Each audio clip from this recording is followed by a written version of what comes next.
जी बिस्मिल्लाह। क्या बात है।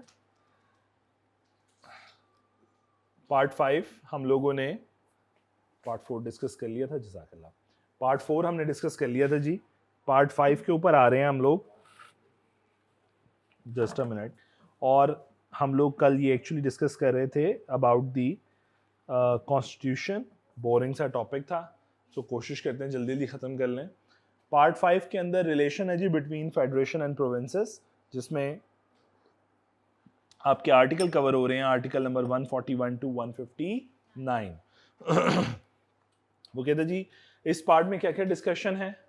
लेजिस्लेटिव पावर की डिस्ट्रीब्यूशन ये डिस्कस हो रही है। Administrative relation between the federation and provinces such as obligation of the federation and provinces. एक बात कल भी मैंने सिखाई थी कि किस तरह एक्चुअली फेडरेशन का काम क्या है। फेडरेशन का काम इनकम जनरेशन का है, प्रोविंसेस को कंट्रोल करने का है। प्रोविंसेस का काम क्या है, वो बच्चों की तरह है, वो उनसे फंड्स लेते हैं और एक्चुअली कंजम्पशन करते हैं। तो एडमिनिस्ट्रेटिव रिलेशन से मुराद है एडमिनिस्ट्रेटिवली कंट्रोल फेडरल का ओवर द प्रोविंसेस। फिर इसी तरह उसकी डिस्कशन है यहाँ पे। इसके अलावा कुछ स्पेशल प्रोविजन है relating to council of common interest, national economic council, broadcasting and telecasting के हवाले से कुछ इन्फॉर्मेशन यहाँ पे मौजूद है। इसको ज़्यादा एक्सप्लेन नहीं करूँगा मैं। आगे चलता हूँ जी। Part 6 finance, property, contracts and suits. कहता है इस पार्ट में क्या क्या शामिल है। कहते हैं distribution of revenue between the federation and provinces. Division कैसे होनी है उस पैसों की जो मुल्क में कमाए गए हैं। Exemption and imposition of certain taxes. Borrowing by federal and provincial government. आप अक्सर देखते हो दोनों ही गवर्नमेंट्स डेट ले रही होती हैं, फेडरल भी प्रोविंशियल भी, अपने अपने लेवल के ऊपर। उसके हवाले से यहाँ पे कुछ प्रोविजंस आर्टिकल्स मौजूद हैं। उसके बाद ऑडिटर जनरल ऑफ पाकिस्तान की अपॉइंटमेंट, पावर्स एंड फंक्शन। ये पाकिस्तान का एक अदारा है, अगर आप लोगों ने शायद इनका ऑफिस देखा हो, जहाँ पे FBI GPO माल रोड के ऊपर, अगर आपको बताओ तो उनकी बैक साइड के ऊपर इनका AGP का दफ्तर है बाकायदा, ऑडिटर जनरल ऑफ पाकिस्तान। पहले क्या होता था, पहले जितने पब्लिक सेक्टर थे ना, पब्लिक सेक्टर यानी गवर्नमेंट कंट्रोल्ड सेक्टर, उनका हर साल एक ऑडिट होता था, जिससे हम लोग एक ऑडिट करते हैं प्राइवेट कंपनी का। उनके भी ऑडिट्स कंडक्ट होते थे, लेकिन उनका ऑडिट कंडक्ट करने वाला अदारा AGP था, ऑडिटर जनरल ऑफ पाकिस्तान। ये गवर्नमेंट ऑफ पाकिस्तान का ही अदारा था। उसमें ICM में भर्ती होते थे, पिफा के लोग थे, कुछ ऑडिटर्स थे। चार्टर अकाउंटेंट मेरा ख्याल रेयरली वहाँ पे है, ज़्यादा ICM में क्वालिफाइड लोग। सो वो लोग क्या थे, वो पैनल पे थे। पैनल मीन्स पेरोल पे, पैनल नहीं कहना चाहिए, एम्प्लॉयज थे सारे, गवर्नमेंट एम्प्लॉयज। अब वही गवर्नमेंट एम्प्लॉयज गवर्नमेंट एंटिटीज का क्या करते थे, ऑडिट। अब ये कुछ टाइम पहले, मैं भी 2 years 3 years बैक, अब इनके पास से कुछ ऑडिट निकल के इंडिपेंडेंट ऑडिटर्स के पास आ गए, यानी अब वो पैसे भी हमें मिलते हैं। पब्लिक सेक्टर का ऑडिट भी अब इंडिपेंडेंट ऑडिटर करना शुरू हो गए हैं, रादर देन, मतलब गवर्नमेंट ने खुद अपना डिस्ट्रस्ट शो किया है कि भाई ये अदारा उस तरह नहीं चल रहा, या ये, मतलब जब आपने अपने पब्लिक सेक्टर को खुद बोल दिया कि भाई तुम ऑडिट कराओ लेकिन AGP से नहीं कराना, इंडिपेंडेंट ऑडिटर से कराओ, तो ऑटोमेटिकली क्या हुआ, उस इंस्टीट्यूशन का जो कॉन्फिडेंस लेवल था वो कम होना शुरू हो गया। ठीक है, तो ये है। लेकिन ये वो अदारा आज भी कायम है और अभी भी कुछ ऑडिट्स या इंस्पेक्शंस वो कंडक्ट करता, कुछ नहीं काफ़ी कंडक्ट करता है। सो उसके हवाले से उसकी अपॉइंटमेंट, उसकी पावर सारी यहाँ पे इस आर्टिकल्स में डिफाइंड है। Provisions regarding property, contracts, liabilities and suits, वो भी यहीं पे मौजूद हैं आपकी। आगे चलता हूँ। जुडिकेचर के हवाले से आर्टिकल 171 175 टू 212, इसमें आपके जजेस के ऊपर सारी बात आएगी, उनकी इस्टेब्लिशमेंट, उनकी jurisdiction, function of the courts, supreme court, high court, federal Sharia court, इन सब की पावर्स वगैरह सब कुछ यहाँ पे आ रहा है। देन उसके बाद अपॉइंटमेंट एंड रिम्यूनरेशन ऑफ जजेस and general provisions such as contempt of court. उनकी अपॉइंटमेंट कैसे होनी है, रिम्यूनरेशन का स्केल क्या है। आप लोगों को शायद इल्म होगा कि इनकी रिम्यूनरेशन के पैकेजेस डिफाइंड है। ठीक है, आप लोगों को शायद पता नहीं, जजेस के पैकेजेस जो हैं उनके परक्विजिट सारे डिफाइंड होते हैं, एक पैरामीटर्स हैं उनके प्रॉपर्ली डिफाइंड कि इतने इतने रैंक के ऊपर ये परक्विजिट, गवर्नमेंट है ना, एक कंट्रोल्ड है। सो सच एज इवन के कुछ जनरल प्रोविजंस भी इसी आर्टिकल में कवर्ड हैं। आगे चलूँ जी।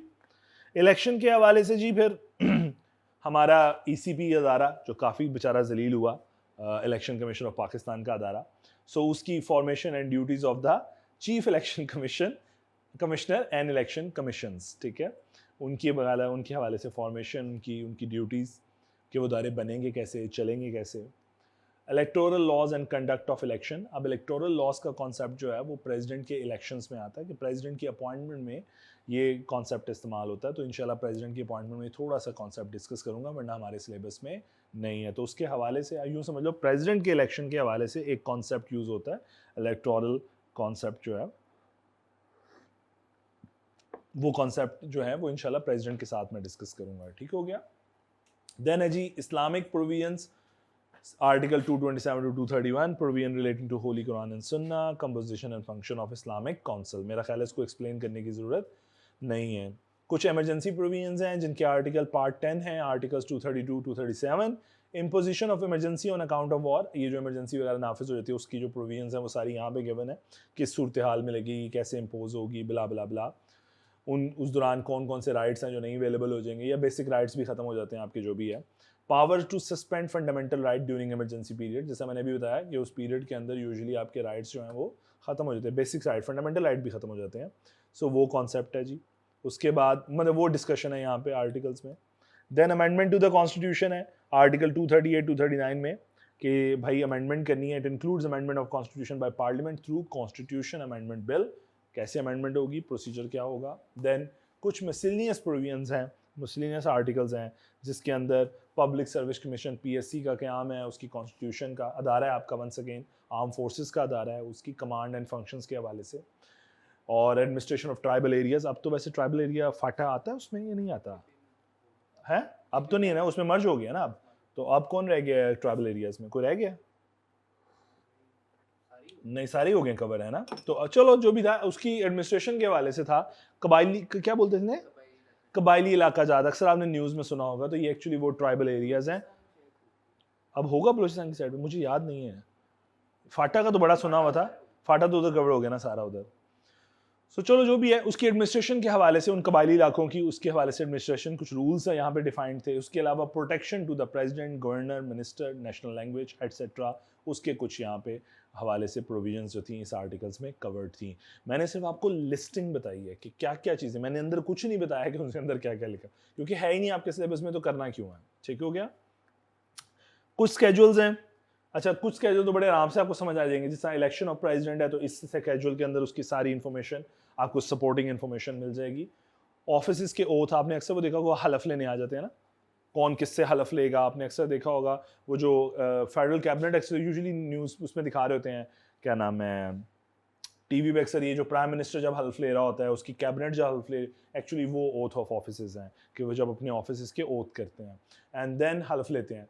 फिर उसके बारे में यहाँ पे थर्ड स्केड्यूल में सारी इंफॉर्मेशन है। देन फोर्थ स्केड्यूल में लेजिस्लेटिव लिस्ट है, लॉ मेकिंग लिस्ट है एक्चुअली। फिफ्थ स्केड्यूल में remuneration and terms and condition of the services of the जजेस के हवाले से डिस्कशन है। सपोर्टिंग इन्फॉर्मेशन है एक्चुअली, यूँ कह लूँ आसान लफ्जों में। उसमें फॉर्म्स हो सकते हैं, उसमें स्केड्यूल्स हो सकते हैं, उसमें चीज़ें हैं, सपोर्टिंग इन्फॉर्मेशन होगी। ठीक हो गया। लॉ नहीं होगा, इंस्ट्रक्शन नहीं होगी, इंस्ट्रक्शन एक्ट में गिवन है, कॉन्स्टिट्यूशन में गिवन है। देन जी एक last point, first schedule, laws exempted from the operation of article 81, 82, 83B, 84। देखो बेटे, जब लॉ बनता है ना तो सारों के लिए जेनेरिकली बनाया जाता है, फिर जिनको छूट देनी होती है ना उनको एक्सप्लेन कर दिया जाता है। जैसे अक्सर आप पता नहीं आप इनकम टैक्स पढ़ रहे हो, सेल टैक्स पढ़ रहे हो, तो सेल टैक्स में भी एग्जम्पशन शेड्यूल है, इनकम टैक्स में भी एग्जम्पशन शेड्यूल है। अब ऑल दो शेड्यूल के वो डिफरेंट है, नंबर्स डिफरेंट है, लेकिन शेड्यूल्स एग्जिस्ट करते हैं। जिस तरह इनकम टैक्स में इफ आई रिमेंबर जो सेकंड शेड्यूल है जो एग्जम्पशन से डील करता है, और थर्ड है, सेकंड है नहीं, वो थर्ड शेड्यूल आइटम और चीज़ है। मैं इनकम टैक्स के शेड्यूल की बात कर रहा हूँ, जो एग्जम्पशंस हैं वो एग्जम्पशन शेड्यूल, एग्जम्प्टेड जो लोग हैं ना, एग्जम्प्टेड इनकम जो है वो सेकंड शेड्यूल है if I am not wrong. और जो आप बता रहे हो वो थर्ड शेड्यूल है, रिटेलर वाला। जो आप सेल टैक्स में बता रहे हो वो कोई और चीज़ है। इसलिए बोला कि हर एक्ट के शेड्यूल्स मौजूद हैं, हर एक की अपनी नहीं। मैं जो इनकम टैक्स की बात कर रहा हूँ, income tax is one thing. Income tax के अंदर जो इन लोगों की इनकम एग्जाम्प्ट है उनकी लिस्ट सेकंड शेड्यूल में है। इसी तरह सेल टैक्स के अंदर if I am not wrong तो उनका मेरा ख्याल है 9th शेड्यूल है जो एग्जाम्पशन से डील करता है। माइट बी, मैं भी आई एम रॉन्ग, मुझे इतना सेल टैक्स का नहीं मुझे आइडिया।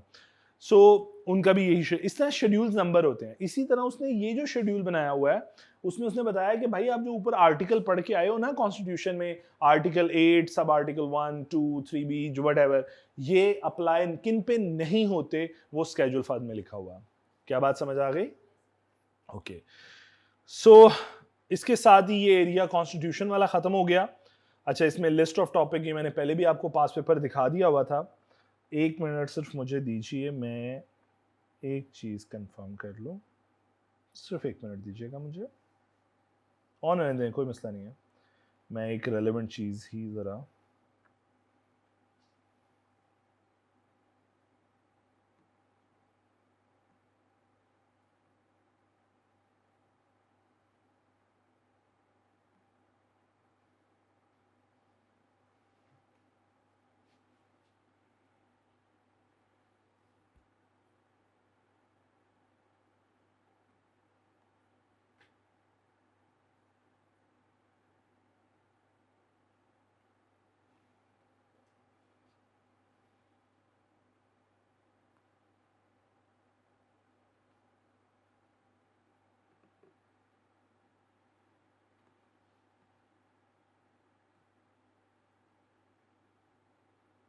नहीं जी, 9 शेड्यूल नहीं है, मैं एक दफ़ा कंफर्म कर था, मुझे सेल फोन याद आ रहे थे, तो सेल फोन क्या है, नहीं 9 शेड्यूल नहीं है जी एग्जामेशन का, सेल टैक्स की बात कर रहा हूँ, इसलिए है 6 है, हाँ जी 6 है जी। चलो, मैंने वो भी कंफर्म नहीं किया, वैसे तुम्हारे कहने पे कह रहा हूँ।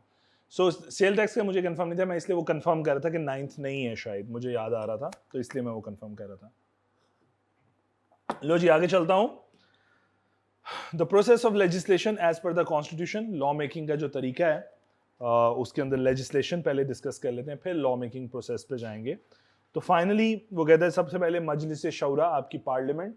सो वो कहते हैं इनफैक्ट आपकी जो फेडरल लेजिस्लेशन है, चलो ऊपर से पढ़ता हूँ, Pakistan has a federal parliamentary system of government with the president as head of state and popularly elected prime minister as head of government। तो इनफैक्ट अब आपकी गवर्नमेंट चलाता है आपका प्राइम मिनिस्टर है, क्योंकि सारी पावर्स उसके पास वेस्टेड है।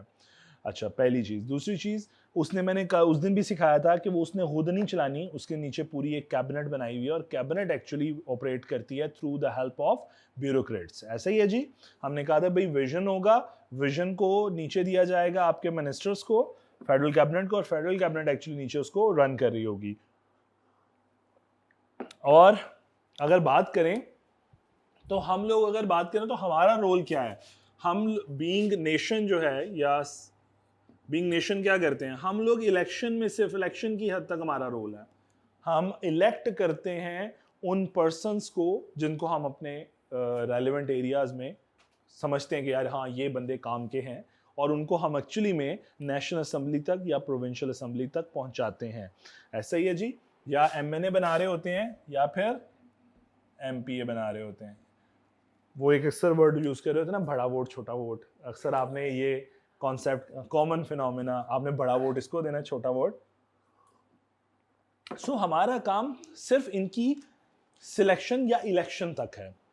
आगे जब ये जाके पार्लियामेंट में बैठेंगे, नेशनल असेंबली में, एमएनए बोला member of national assembly, member of provincial assembly, इस तरह है जो, तो जब ये जाके नेशनल असेंबली में बैठेंगे तो लॉ मेकर ये हैं।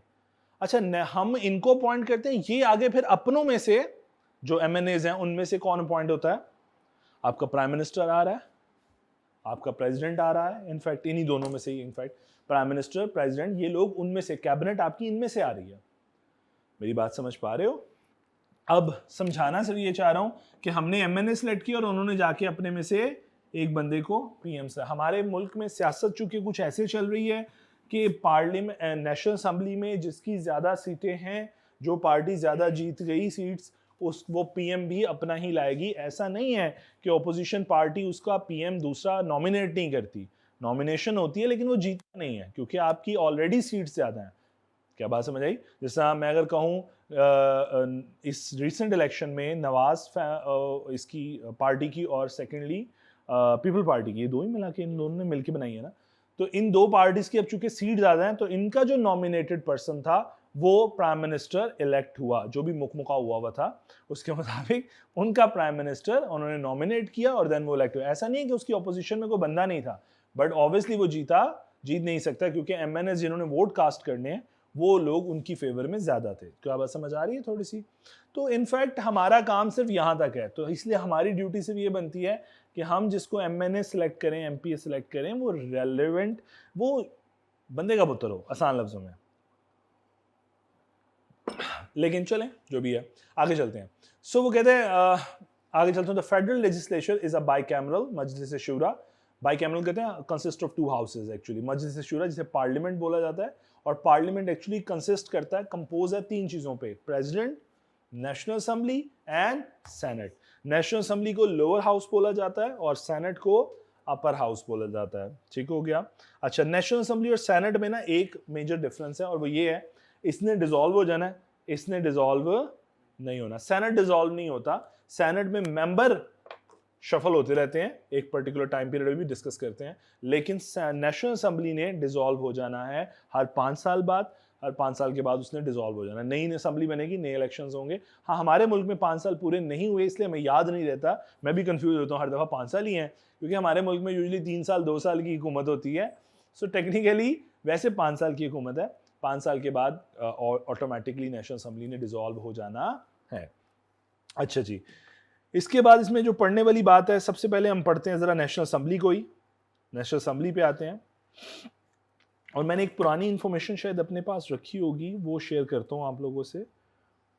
पुराने बने हुए थे शायद नोट्स, इसलिए उस पर परेशान नहीं होना, लेकिन हम नेशनल असेंबली का जरा देखते हैं।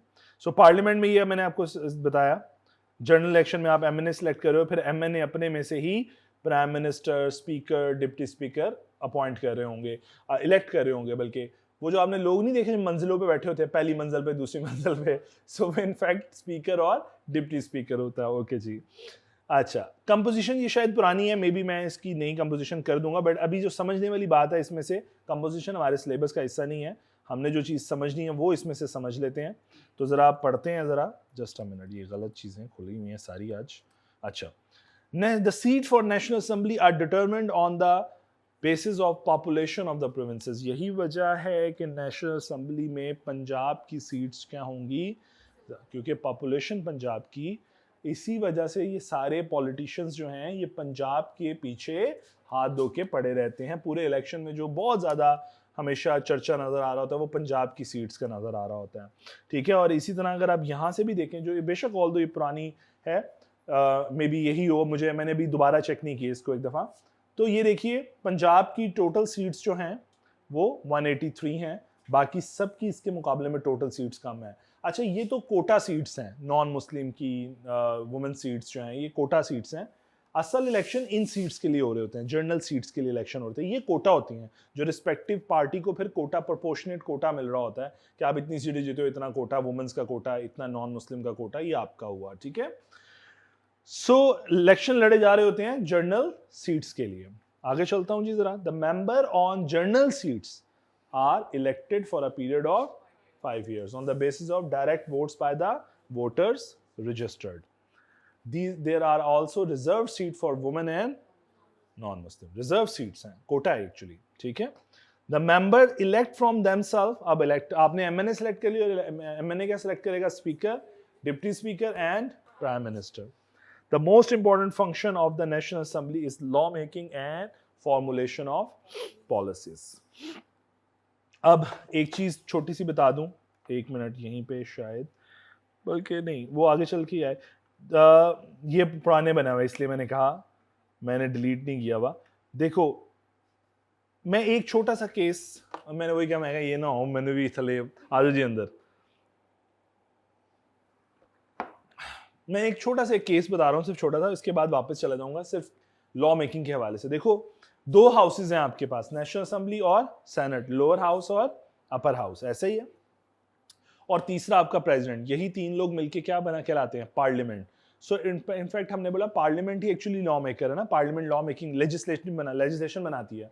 तो तरीका ये होता है, कोई भी हाउस बिल जनरेट कर सकता है, प्रपोजल पेश कर सकता है, मसवदा पेश किया जा सकता है, वर्ड शायद आपने न्यूज़ में सुना हो अक्सर, ये ड्राफ्ट पेश किया जा सकता है। सो कोई भी हाउस बिल बना सकता है, ड्राफ्ट पेश कर सकता है, वो अपने हाउस में अप्रूव कराएगा। सपोज फॉर एग्जांपल, तरीका थोड़ा सा बता रहा हूं, उसके बाद वापस चला जाऊंगा, फिर वापस आके इसको पढ़ेंगे डिटेल में। नेशनल असेंबली कोई बिल प्रेजेंट करती है, अप्रूव करती है, नेशनल असेंबली में ही अप्रूव होता है, तो अगले हाउस को भिजवा दिया जाता है, सेनेट को, फॉर अप्रूवल पर्पसेस। फिर वहां पे सेनेटर उसे अप्रूव करता है, तो फिर वो भिजवाया जाता है प्रेसिडेंट के पास, और प्रेसिडेंट उसे अप्रूव करता है, तो फिर जाके आपका फाइनली लॉ अप्रूव होता है और क्या बनता है? एक्ट बन जाता है। या दूसरा ऑल्टरनेट भी हो सकता है, असेंबली की जगह सेनेट कोई बिल प्रेजेंट कर सकता है और वो प्रेजेंट करके अप्रूव करके अगले हाउस को भिजवा दे, फिर अगला हाउस अप्रूव करे, प्रेसिडेंट को भिजवा दे, प्रेसिडेंट अप्रूव करे, तो आखिर में बनेगा। तो कॉन्सेप्ट सिर्फ ये है कि इन तीनों की अप्रूवल ज़रूरी है, इन तीनों की अप्रूवल के बगैर का एक्ट नहीं बनना। हाँ, क्या क्या मॉडिफिकेशंस होनी है वो बाद में पढ़ेंगे, अभी सिर्फ मैंने बताया कि पार्लियामेंट किस तरह इन्वॉल्व है लेजिस्लेशन प्रोसेस के अंदर। लो जी, अब वापस आता हूँ, वापस आ जाता हूँ जी। हम लोगों ने नेशनल असेंबली पढ़ लिया, अब आते हैं ज़रा सेनेट के ऊपर। सेनेट की कंपोजिशन भी मैंने निकाल ली। अगर आप जरा देखो एक दफ़ा टोटल नंबर्स में भी अब ये थोड़ा चेंज हो, क्योंकि फाटा अब नहीं है, इसलिए मैंने कहा ये नंबर्स चेंज हो सकते हैं। देखो ना, ये फाटा आखिर में लिखा हुआ है अलहदा से, ये देखो, लेकिन अब चूंकि ये नहीं है इसलिए मैंने कहा ये हो सकता है पुराना हो, तो इसलिए परेशान नहीं होना। सिर्फ जो समझने वाली बात है कंपोजिशन से वो समझ लेते हैं कि अगर आप गौर करो तो हर एक की रिप्रेजेंटेशन क्या है, सब प्रोविंसेस की, सिंध की, पंजाब की, बलोचिस्तान की, KPK की, सबकी रिप्रेजेंटेशन क्या है, बराबर है। अब ये डिफरेंट नंबर होंगे, फाटा खत्म हो चुका है, सो रिप्रेजेंटेशन बराबर है। अब इसका मतलब है सेनेट के अंदर हर प्रोविंस के पास इक्वल पावर है। इक्वल रिप्रेजेंटेशन मतलब इक्वल पावर।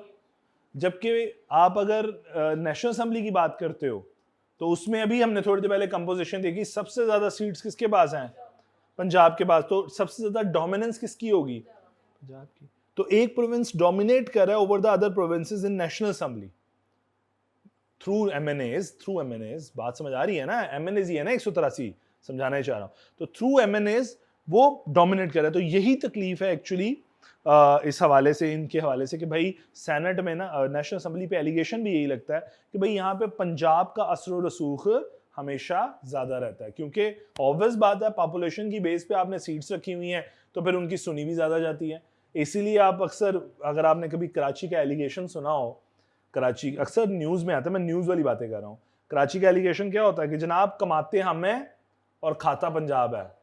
ये वर्ड बड़ा कॉमनली न्यूज में चलता है कि भाई हम हैं द प्रोविंस जो कि actually creating the wealth for the country, और पंजाब सबसे ज्यादा बजट कंज्यूम कर जाता है।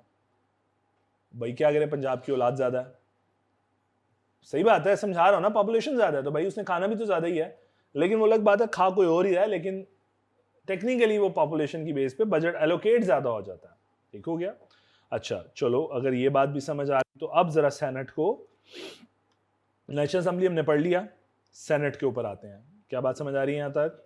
चलो जी, सेनेट पढ़ते हैं। The senate is a permanent legislative body with equal representation from each of the 4 provinces. चारों प्रोविंसेस की इक्वल रिप्रेजेंटेशन मैंने अभी दिखा दी समझने के लिए जो थी। Senator elected by the member of respective provincial assemblies. लो जी, अब ये यहां कहां से आ रहे हैं, प्रोविंशियल असेंबलीज से आ रहे हैं। सेनेट कहां से बन रहा है आपका, इनफैक्ट जस्ट अ मिनट, कहां बड़ा, अच्छा आपकी प्रोविंशियल असेंबली से इनफैक्ट आपका सेनेटर आ रहा है। सेनेटर आपका प्रोविंशियल असेंबली से आ रहा है, MPs हो गए। ठीक है, आगे चलता हूं। There are also representative from ICT, Islamabad capital territory, और मेरा ख्याल है अगर मैं यहाँ पे दिखाऊं तो लहदा से इस्लामाबाद का जिक्र है, फेडरल कैपिटल ये है जी। सो सेपरेट रिप्रेजेंटेशन उनको मौजूद है। आगे चलता हूं जी। कहते हैं members are elected for a period of 6 years. अब जो इसके सेनेटर्स इलेक्ट हो रहे हैं वो 6 सालों के लिए हो रहे हैं, लेकिन हर 3 साल के बाद हमने शफलिंग करनी है, इसकी नहीं, हर 3 साल के बाद यहाँ पे शफलिंग हो रही है। लेकिन पहली दफा शायद प्रॉब्लम हुआ होगा, अब प्रॉब्लम नहीं होता। अब मेंबर चूंकि जब जा रहा होता है 3 साल बाद, उसके 6 साल टेक्निकली पूरे हो गए होते हैं। कैसे, मैं समझाता हूं, एक मिनट ठहरिएगा। Members are elected for a period of 6 year, term आपकी 6 साल की है। Half the member retire after 3 years and are replaced by the equal number of newly elected senators।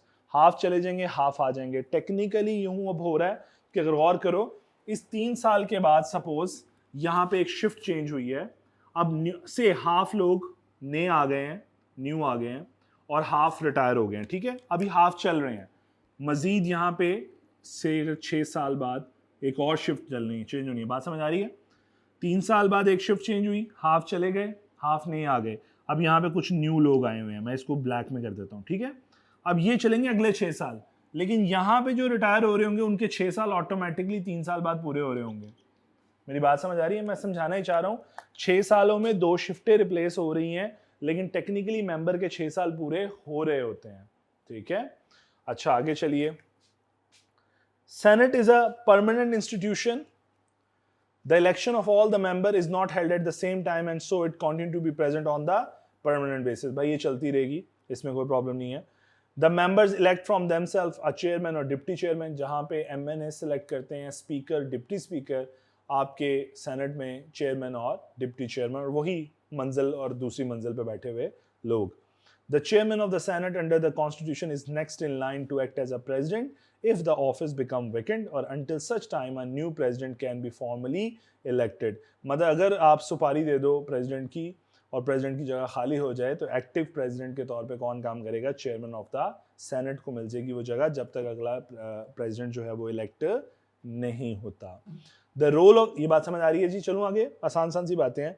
The role of the senate is to promote national harmony and to remove fear of all the smaller provinces regarding domination by any one of the province because of its majority in the National Assembly. तो ये वही allegation है कि national assembly में उनकी चूंकि majority ज़्यादा है इसलिए उनकी डोमिनेंस ज़्यादा है. ये वाला फियर ख़त्म हो जाता है सेनेट में आके, क्योंकि सेनेट में सबकी इक्वल रिप्रेजेंटेशन मौजूद है.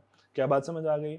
अच्छा, all the statues passed by the National Assembly, यानी जो भी बिल नेशनल असेंबली ने पास किया और also approved by the senate, उसे सेनेट अप्रूव करेगा with the exception of money bill. Money bill के अलावा बेटा मनी बिल का कॉन्सेप्ट ये है, अगर मैं आसान लफ्ज़ों में, वैसे तो मनी बिल की एक पूरी डेफिनेशन है, अगर मैं आपको, सॉरी ये गलत चीज़ें खुल रही हैं, just a minute. Okay, money bill की एक मैं कुछ बातें ना बता दूंगा, अगर पढ़ना हो तो दिल करे पढ़ लीजिएगा, अदरवाइज आपको पढ़ने की जरूरत नहीं. कॉन्स्टिट्यूशन का आर्टिकल 73 है, सब आर्टिकल 2, जहां पे मनी बिल की डिटेल एक लिस्ट है. मैंने उसमें से 3 सेलेक्ट कर लिए हैं, वरना एक पूरी पेज की बुलेट लिस्ट है जिसके अंदर उसने बताया कि कौन कौन सा बिल मनी बिल की डेफिनेशन में फॉल करता है. जिस टैक्स बजट्स जो हैं, जो अभी रिसेंटली इंट्रोड्यूस हुए बजट पेश किया गया, वो मनी बिल की कैटेगरी है. Borrowing of money by the federal government को बोरिंग करना चाहती है. Audit of accounts of the federal government के अकाउंट्स के ऑडिट्स होना है. ये सारे मनी बिल्स हैं, ये सारे मनी बिल्स हैं. मनी बिल्स में क्या है? नेशनल असेंबली को प्रायोरिटी हासिल है, या यूं कहूं उनके पास ये पावर है कि वो सिर्फ नेशनल असेंबली में ही डिस्कस होने हैं, उसको सेनेट से अप्रूव कराने की ज़रूरत नहीं होती. बाकी सारे बिल्स, अभी हमने थोड़ी देर पहले एक केस पढ़ा, ये केस 1, जिसमें हमने कहा कि नेशनल असेंबली कोई भी बिल बनाएगी तो सेनेट को भिजवाएगी, सिवाय मनी बिल के. मनी बिल में सेनेट की ज़रूरत नहीं, बिल भिजवाया जाता है उनकी रिकमेंडेशन के लिए, लेकिन वो रिकमेंडेशन बाइंडिंग नहीं होती. वो पूछा मैं बस खाना पूरी करने के लिए भिजवा दो, अदरवाइज सुनने की जरूरत नहीं कि वो क्या कह रहे हैं. आप डायरेक्ट नेशनल असेंबली में मनी बिल प्रेजेंट करते हो एंड देन सेंड कर देते हो to the president for approval. आप इस स्टेप को बाईपास कर जाते हो सेनेट को. सेनेट का कोई रोल नहीं है मनी बिल के अंदर. आप आसान लफ्जों में मनी बिल को टैक्स बजट के नाम से याद रख सकते हो, इससे ज़्यादा शायद कॉम्प्लेक्स करने की ज़रूरत नहीं है आपको. लेकिन मनी बिल की डेफिनेशन में और बहुत सी लिस्ट एक लंबी सारी है, जिसका दिल करे वो उस आर्टिकल को 73 आर्टिकल को डिटेल में पढ़ ले, ठीक है. लेकिन मेरा मानना है कि ना पढ़िएगा, सुकून कीजिएगा. आगे चलते हैं. The member elect from themselves, अच्छा सॉरी ये हो गया था, हम यहाँ पे थे. All statutes passed by the national assembly are also approved by the senate और with the exception of the money bill. Is that clear? So आपको दोनों हाउसेस का पता चल गया, लोअर हाउस का भी, अपर हाउस का भी. अब हम आते हैं तीसरे आपके प्रेसिडेंट के ऊपर. इनफैक्ट ये तीसरा आपका हिस्सा था उसका पार्लियामेंट का, राइट. कंपोजिशन 3 चीजों पे है ना, lower house, upper house and president. तो लास्ट इज द प्रेसिडेंट और उसके बाद हम अपने प्राइम मिनिस्टर, बल्कि प्रेसिडेंट से पहले प्राइम मिनिस्टर पढ़ लेते हैं, आसान सी बात लिखी हुई है. Prime minister must be nominated and elected by the majority of the member in the MNAs जो आपने इलेक्ट करके भेजे हैं वही आगे प्राइम मिनिस्टर इलेक्ट कर रहे हैं. The prime minister is assisted by the federal cabinet, वही नीचे कबीना, ठीक है. क्या वैसे उर्दू में पूरा क्या बोलते हैं? कबीना, वफाकी कबीना बोलते हैं, वफाकी कबीना, federal cabinet. So a council of ministers whose members are appointed by the president on the advice of the prime minister. इसकी अपॉइंटमेंट तो प्रेसिडेंट कर रहा है, उसको दिए हुए इख्तियारात, लेकिन on the advice of prime minister. So technically वो बेचारा कुछ नहीं कर रहा होता, वो सिर्फ पपेट है, वो प्राइम मिनिस्टर के कहने पे जिन प्राइम मिनिस्टर जिन लोगों को कहता है वो उनको अपॉइंट कर देता है। ठीक हो गया जी। बस ये हिसाब है कि बताऊंगा मैं दरवाजा कब खोलना है, लेकिन खोलोगे तुम, चलो कोई बात नहीं, तुम खोल दो। सो ये वो वाला कॉन्सेप्ट है। बंदे पीछे से जो फेडरल कैबिनेट बन रही है वो इसके कहने पे बन रही है, लेकिन अपॉइंटमेंट जो है वो प्रेसिडेंट कर रहा है। आगे जी, federal minister are supported by the secretaries, ये ब्यूरोक्रेट्स आगे उसके नीचे, and other government officer for ensuring the implementation of the government policies. क्या ये बात समझ आ गई? तो ये वो जो स्केच था मैंने बना के दिखाया था, ये वही स्केच डिस्कस किया उसने। क्लियर? मेरा ख्याल है मैंने इधर भी शायद एक बना के रखा होगा, लेकिन मैं कह रहा हूँ फिर वो ये ना होना काम खराब हो जाए, कोई चीज़ गलत चले गई ना टीवी पे। ये दे, तो इतना सा पढ़ लेते हैं। फेडरल कैबिनेट फॉर्मेशन, तो ये जी प्राइम मिनिस्टर है, फेडरल कैबिनेट फॉर्मेशन है, जैसा ये मिनिस्टर्स आ गए, minister of finance, railway, information, इनके नीचे फिर सेक्रेटरी या ब्यूरोक्रेसी आ जाएगी जो इनको इम्प्लीमेंट करे। ये विजनरी होगा, जो विजन देगा, ये इसके विजन को इम्पोज करेंगे और ये उसके विजन को लेकर ऑपरेट, यानी ये इम्प्लीमेंटर है, ये ऑपरेशनल स्ट्रेटजी पे चलते हैं, ये उसको ऑपरेट करेंगे, इम्प्लीमेंट करेंगे सक्सेसफुली। ठीक हो गया जी।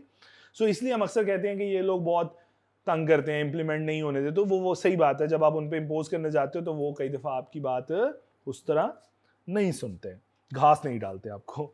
लो जी आगे चलते हैं जी प्रेसिडेंट के ऊपर। प्रेसिडेंट लास्ट पार्लियामेंट का हिस्सा, 3 हिस्से हैं, लोअर हाउस, अपर हाउस और प्रेसिडेंट। प्रेसिडेंट को पढ़ने लगे हैं जी। The president of Pakistan is the Pakistani head of state. President must be Muslim. President is elected for a period of 5-year term by the Senate, National Assembly and the member of Provincial Assembly. तो yes, president के अंदर इन तीनों का role आता है, senate का भी, national assembly का भी, यानी अपर हाउस, लोअर हाउस और प्रोविंशियल असेंबलीज के मेंबर्स भी। अब इसके बारे में जो डिस्कशन है ना, वो यहाँ पे करके अपॉइंटमेंट, जैसा मैंने ये लिख दिया, ये तो आपको पता है, senate, national assembly and provincial assembly इनकी अपॉइंटमेंट करती है, लेकिन टेक्निकली नेशनल असेंबली फिर बाजी ले जाती है क्योंकि मेजोरिटी इनकी ज़्यादा होती है। टर्म 5 ईयर है, मैक्सिमम 2 बारियां लगा सकता है प्रेसिडेंट, उसके बाद नहीं लगा सकता एज पर द कॉन्स्टिट्यूशन। और ये बंदा काम करता है पीएम की एडवाइस के ऊपर और कैबिनेट की एडवाइस के ऊपर। ठीक है। अच्छा, एडिशनल इंफॉर्मेशन जो आपके कोर्स में नहीं है, आर्टिकल 41 जिसका दिल करे जाके पढ़ लीजिएगा, उसमें प्रेसिडेंट के इलेक्शन के हवाले से कुछ इंफॉर्मेशन गिवन है। उसमें लिखा हुआ है कि president shall be elected in accordance with the second schedule constitution 1973। अगर अपना वो देखें तो मेरा ख्याल है, if I am not wrong, तो हमने जस्ट अ मिनट, सिर्फ 1 मिनट, ये देखो जरा, इसी का रेफरेंस दिया हुआ है सेकंड स्केड्यूल का। ठीक है। सो यही रेफरेंस, इसी रेफरेंस को उसने उस आर्टिकल में दोबारा इस्तेमाल किया है, आर्टिकल नंबर 41 में। सो आर्टिकल 41 में कहता है president shall be elected in according with the second schedule, के मुताबिक इलेक्शन होंगे bye the member of N electoral college of Pakistan. इसका हिस्सा बनते हैं मेंबर, कौन कौन मेंबर? इस इलेक्टोरल कॉलेज ऑफ पाकिस्तान का हिस्सा कौन से मेंबर बनते हैं? Member of both houses, national assembly के, सेनेट के, और मेंबर ऑफ प्रोविंशियल असेंबली। ये तीनों मेंबर हाउसेस, 2 हाउसेस और प्रोविंशियल असेंबली के मेंबर इसका हिस्सा बनते हैं और देन यहाँ पे इलेक्शन कंडक्ट कराए जाते हैं फॉर द प्रेसिडेंट अपॉइंटमेंट। लेकिन वंस अगेन चूंकि नेशनल असेंबली की डोमिनेंस ज़्यादा होती है, तो इसलिए यहाँ पे भी उनका रोल प्ले ज़्यादा नज़र आता है। यही वजह है कि जब आप गौर करो तो जब इलेक्शन कोई पार्टी 2/3 मेजोरिटी के साथ वहाँ पे जीत रही होती है इन नेशनल असेंबली, जो पार्टी जीतती है, पीएम भी उसी का आ रहा होता है और प्रेसिडेंट भी उसी का आ रहा होता है। अगर आपको पीडीआई की गवर्नमेंट याद हो तो पीडीआई की गवर्नमेंट में पीएम भी पीटीआई का था और प्रेसिडेंट भी, स्पीकर भी, डिप्टी स्पीकर भी, ये सब उन्हीं के थे। बात समझ आ रही है? तो डोमिनेंस आ जाती है। अच्छा, और एक लास्ट छोटी सी बात और इंफॉर्मेशन उसी आर्टिकल 41 में गिवन है कि oath of a president in front of chief justice of Pakistan. तो कौन किससे औथ लेगा?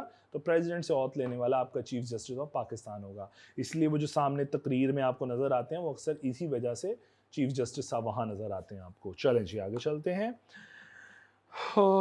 अच्छा, मैंने आगे लिखा जी, the majority party in the national assembly usually nominate and elect a person as the president, और president is eligible for reelection but no individual may hold office for more than 2 consecutive term. 2 consecutive term, 2 बारियां लग सकती हैं, उसके बाद आपको president change करना पड़ेगा। इस प्रेसिडेंट, मतलब आरएफएलबी की बात करें तो ये 2 consecutive term as a president रह सकते हैं, लेकिन उसके बाद इसको चेंज करना होगा या रेस्ट देनी होगी, उसके बाद एक दफ़ा और आ सकता, आ जाए तो आना चाहिए तो आ जाए।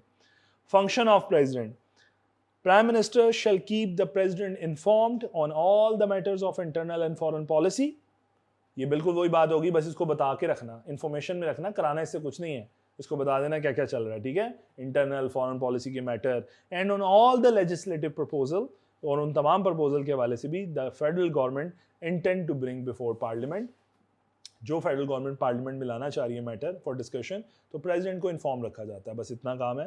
President act on and in accordance with the advice of the cabinet और प्राइम मिनिस्टर, ये मैंने अभी थोड़ी देर पहले बताया आपको।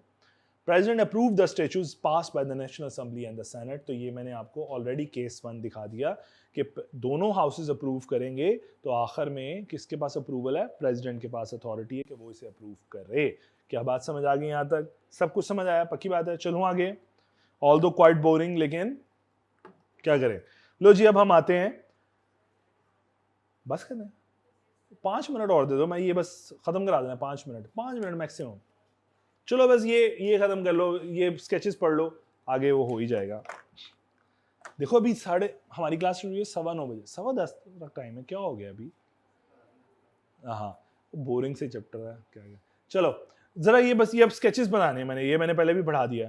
देखो मैंने कहा कि नेशनल असेंबली बिल पास करे, नेशनल असेंबली में अप्रूव कराए, सेनेट को भिजवा दे, सेनेट अप्रूव कर दे, प्रेसिडेंट को भिजवा दे, प्रेसिडेंट अप्रूव कर देगा तो बनेगा एक्ट, ठीक है। या सेनेट बनाए, नेशनल असेंबली को भिजवा दे, नेशनल असेंबली अप्रूव कर दे, तो प्रेसिडेंट को भिजवा दे, प्रेसिडेंट अप्रूव कर देगा तो बन जाएगा एक्ट। ये तो होगी विन विन सिचुएशन, जहां पे किसी को किसी से कोई तकलीफ नहीं हो रही। लेकिन केस 2 देखिए भाई, नेशनल असेंबली ने बनाया, अप्रूव किया, अप्रूव करके भिजवा दिया सेनेट को, सेनेट ने अप्रूवल तो दी बट सेनेट ने उसमें चेंजेस कर दी, से नैब के बारे में कुछ बनाया और सेनेट ने तरमीम कर दी उसमें, तो तरमीम कर दी तो अब आगे तो नहीं जाएगा। जिसने बनाया उससे तो अप्रूवल लो दोबारा कि जो चेंजेस हैं वो एक्सेप्टेबल भी हैं कि नहीं।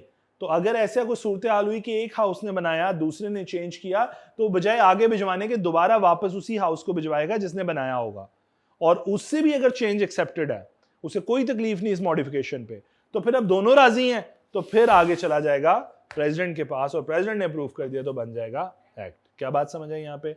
तो अब ये बिल्कुल ऐसे समझ लो, नेशनल असेंबली बनाए, सेनेट चेंज कर दे तो वापस भिजवाए नेशनल असेंबली को, सेनेट बनाए, अप्रूव करे, नेशनल असेंबली को भिजवाए, नेशनल असेंबली चेंज कर दे, वापस भिजवाए सेनेट को, सेनेट अप्रूव कर दे तो आ जाएगा प्रेसिडेंट के पास। केस 2 भी समझ आ गया।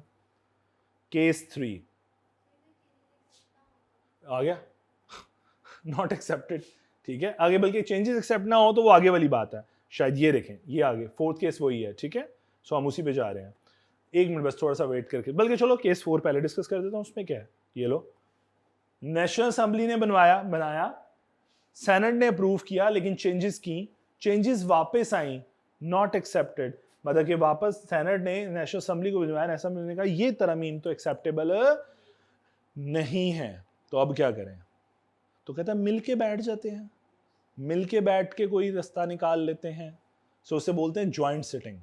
फिर joint sitting of both houses, फिर उसमें मेंबर्स दोनों के मेंबर बैठेंगे और वो फिर कोई रास्ता निकालेंगे। अगर वो दोनों ज्वाइंट सिटिंग में अप्रूवल हो जाता है, दोनों हाउसेस के मेंबर एक ही जगह बैठ गए, अप्रूवल हो गया, जो भी मैं कहूँ जो भी तरमीम करते, थोड़ी सी उनकी मान के, थोड़ी अपनी मान के, जो अप्रूव हो गया, फिर वो जब ज्वाइंट सिटिंग में अप्रूव हो जाएगा तो फिर वो जाएगा प्रेसिडेंट के पास और प्रेसिडेंट उससे एक्ट बन जाएगा। क्या बात समझ आएगी?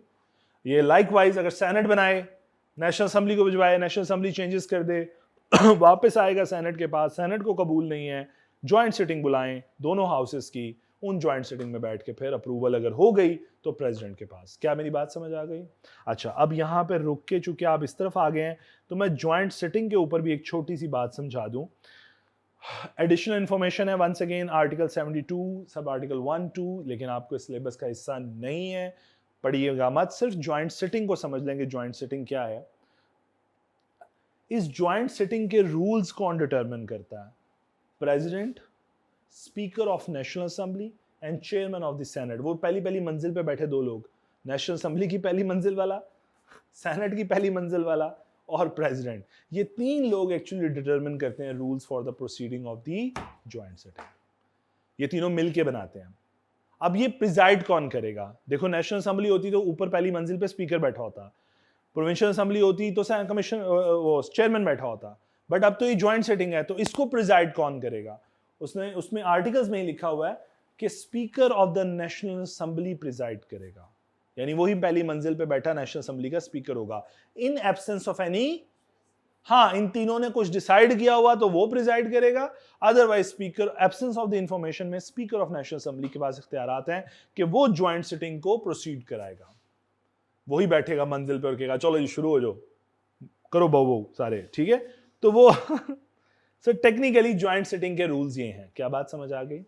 चलो, और ज्वाइंट सिटिंग में दोनों के मेंबर्स आते हैं, उधर से आपके सेनेट के मेंबर भी आएंगे और इधर से नेशनल असेंबली के मेंबर। अब जो ना आए वो उसका नुकसान है। ज्वाइंट सिटिंग के मेंबर एक दफा जब रूम में, जितने रूम में मेंबर बैठ गए, मेंबर वही हैं, अब उन्होंने ही अप्रूवल करना, और उन्होंने अगर अप्रूव कर दिया तो अज्यूम किया जाएगा सेनेट और नेशनल असेंबली दोनों ने वो मैटर अप्रूव कर दिया है। लो जी, हमारा थर्ड केस रह गया था, हम आगे चले गए थे। एक केस नेशनल असेंबली ने बनाया, सेनेट को भिजवाया, सेनेट टाल मटोल कर रहा है, अपने पास रखा बिल, 90 दिन से ज्यादा गुजर गए, बिल वैसे ही एक्सपायर हो जाएगा। या फिर रिजेक्ट कर दिया उसने। दोनों केसेस में पिछले हाउस को वापस जाएगा बिल। तो फिर वो एक ही बात बचती है, अच्छा आप नाराज हो गए तो चलो आओ मिल बैठ के डिसाइड कर लेते हैं, कोई रास्ता निकाल लेते हैं। तो टेक्निकली अगर रिजेक्शन आ जाए या अप्रूवल ना आए विद इन 90 डेज तो एक्सपायर हो जाता है। तो टेक्निकली फिर ज्वाइंट सिटिंग बुलाई जाएगी। ज्वाइंट सिटिंग में बैठ के अगर अप्रूवल हो गई तो प्रेसिडेंट को भिजवा दिया जाएगा, और अगर प्रेसिडेंट ने भी अप्रूव कर दिया तो एक्ट बन जाएगा। तो लाइकवाइज अब आप इसको शिफ्ट करते रहें नेशनल असेंबली और सेनेट को। Is that clear? ले जी, केस 4 हमने कर लिया था, केस 5 हमारा आखिरी केस है, बस ये समझ लीजिए। लो जी, ओरिजिनेट किया नेशनल असेंबली ने, सेनेट को भिजवाया, सेनेट ने अप्रूव कर दिया, प्रेसिडेंट को भिजवाया। अब इस बार प्रेसिडेंट को पसंद नहीं आया, not approve by the president, तो वापस आएगा। लेकिन दोनों हाउसेस ने अप्रूव किया हुआ था, तो क्या करें फिर? ज्वाइंट सिटिंग ही बुलानी पड़ेगी। फिर ज्वाइंट सिटिंग बुलाई जाएगी दोनों की, दोनों उसको दोबारा अप्रूव करेंगे, अप्रूव करके दोबारा से प्रेसिडेंट को भिजवा देंगे। प्रेसिडेंट फिर अप्रूव कर देगा तो एक्ट बन जाएगा। ठीक है, एक ऑब्जेक्शन का राइट होता है प्रेसिडेंट के बाद, दूसरी बार ऑब्जेक्शन का राइट नहीं होता। ठीक है, तो कॉन्स्टिट्यूशन में प्रेसिडेंट एक दफा रिजेक्ट करके वापस भेज सकता है, दूसरी दफा उसे माननी पड़नी है, क्योंकि अल्टीमेटली ज्वाइंट सिटिंग से अप्रूव होकर दोबारा आ रहा है। तो फिर प्रेसिडेंट के पास डिसअप्रूवल के राइट, तो एक दफा रिजेक्शन का राइट होता है। अब एक मजे की बात लास्ट, और फिर छुट्टी कीजिए। 10 days का अप्रूवल टाइम है of president, failing which it would constitute as deemed acceptance. 10 दिन है प्रेसिडेंट के पास कॉन्स्टिट्यूशन के आर्टिकल 75(2) के मुताबिक कि भाई उसने 10 दिनों में वो जो उसके पास आया पीछे से सेनेट से अप्रूव होके, उसने वो बिल अप्रूव करना है या रिजेक्ट करके वापस भेजना है। पिछले दिनों एक लॉ पास हुआ जिसका बड़ा अजीब सा मीडिया में चर्चा रहा, साइफर वाला केस था, साइफर वाला एक्ट जो पास हुआ, जो प्रेसिडेंट ने कहा मैंने तो साइन नहीं किया, खुदा की कसम उठवा लो मैंने साइन नहीं किया। सुना है किसी ने? वो तुम लोग कहाँ रहते हो? ये आरिफ अलवी की मौजूदगी में ऐसा हुआ था कि उन्होंने एक साइफर एक्ट जो है वो पास हो गया, और आपके प्रेसिडेंट साहब ने ट्वीट की, जो कि मिल भी जाएगी आपको अगर आप गूगल करोगे, कि मैं रब को हाजिर नाजिर जान के गवाही देता हूं कि मैंने साइन, क्योंकि साइफर केस अगेंस्ट थी पीटीआई था। अब ये बंदा पीटीआई का था, तो दो तरह की खबरें आना शुरू हुई कि इसने पीठ में छुरा घोंप दिया, अपनी ही पार्टी के साथ गद्दारी कर दी कि बिल जो है हमारे ही अगेंस्ट पास कर दिया है, जबकि ये बिल अप्रूव नहीं होना चाहिए था। और दूसरी तरफ से लोग कह रहे थे कि देखो छुपा रुस्तम निकला, कर गया ना आखिर में वही काम, अपनी सीट पक्की कर गया, जो भी बला बला बला। तो फिर प्रेसिडेंट साहब ने एक ट्वीट की कि मैं खुदा को हाजिर नाजिर जान के कहता हूं कि मैंने अप्रूव नहीं किया, मैंने साइन नहीं किए। फिर एक नई कंट्रोवर्सी चल पड़ी कि अब सच कौन बोल रहा है, झूठ कौन बोल रहा है। अच्छा, कोई मीडिया में इंसान का बच्चा नहीं बता रहा कि आर्टिकल 75 का इतलाक हुआ है, अप्लाई, इतलाक मींस अप्लाई, 75(2) अप्लाई हुआ है यार। उसने अपनी तरफ से रिजेक्शन भेजी, उसकी जो प्रेसिडेंट की जो टीम थी, जो नीचे व्हाटएवर टीम ही बोल देता हूँ आसान लफ्जों में, प्रेसिडेंट की जो टीम है उसने वो बिल वापस नहीं भेजा। इंटेंशनली उसकी ऑफिस से ये हरकत हुई कि वो बिल रिजेक्ट होके वापस नहीं गया। उसने कह दिया वापस भेज दो, वापस नहीं गया। वो 10 दिन उधर प्रेसिडेंट हाउस में ही पड़ा रहा, और उसने अप्रूव नहीं किया, तो इट वाज डीम्ड अप्रूवल, और उस साइफर एक्ट के ऊपर किसी के साइन नहीं है। वो 10 डेज के लैप्स के बाद में वो एक्ट भी आ गया मंजर आम पे, लेकिन कौन अकल करे, इतनी जहमत करे, उसे तो लोगों को तो मसाला चाहिए सोशल मीडिया पे चलाने के लिए। तो ये कोई, मेरा ख्याल है कुछ 5-7 दिन यही हरकत चलती रही, कहीं ट्वीट, कहीं वो जो पीटीआई वाले वो ट्वीट को डिफेंड कर रहे हैं, कहीं वो दूसरे वाले दूसरी चीज को डिफेंड कर रहे हैं। टेक्निकली वो एक्ट अप्रूव हुआ है in the absence of the approval, कि भाई आपने 10 दिन में अप्रूव नहीं किया, so it was a deemed approval. हाँ, प्रेसिडेंट हाउस में ये प्रॉब्लम जरूर हुई है कि किसी ने ये हरकत की है कि उसने प्रेसिडेंट ने रिजेक्ट कर दिया हुआ था, लेकिन वो वापस कम्युनिकेट नहीं हुआ। बात समझ आ रही है? तो वो अप्रूव हो गया। अब वो जिस तरह भी कराया गया, हमें भी समझ आती है, तुम लोगों को भी समझ, लेकिन मीडिया नहीं बताता कि क्या चल रहा है। मीडिया कहता है ये जाहिल गवार है, इनको बेवकूफ बनाई रखो, मजा आता है। वो अब लिटरली 5-7 दिन की हरकत होती रही है कि पीटीआई वाले डिफेंड करते रहे हैं कि ट्वीट देखो, ठीक है, उधर से नून लीग वाले डिफेंड करते रहे तुम अपना बंदा देखो, ठीक है, और आखिर में किसी और कंक्लूड कोई नहीं हुआ। आखिर में एक्चुअली होता है क्या है, हम सब लड़ लुड़ के ना थक जाते हैं, कंक्लूजन कोई नहीं होता। सो उसका भी कंक्लूजन कोई नहीं है। हालांकि हकीकत ये थी, बाद में जब वो एक्ट आया तो उस पर साइन किसी के नहीं थे और वो एक्ट अप्रूव्ड था। रीजन बिहाइंड के फॉलोइंग दैट आर्टिकल 10 दिन गुजर गए थे, ठीक है। सो ये वो वाली प्रोविजन थी जिसका रिसेंटली बड़ा फन क्रिएट हुआ मीडिया के ऊपर। ले जी, इसी के साथ ही इख्तिताम करते हैं। अल्लाह ताला सबको सही फरमाए। आप जाके ना एक दफ़ा इसको पढ़िएगा, इस केस को यूट्यूब कर लीजिएगा, आपको मिल जाएगा, यूट्यूब कर लीजिएगा, आपको यूट्यूब पे इंफॉर्मेशन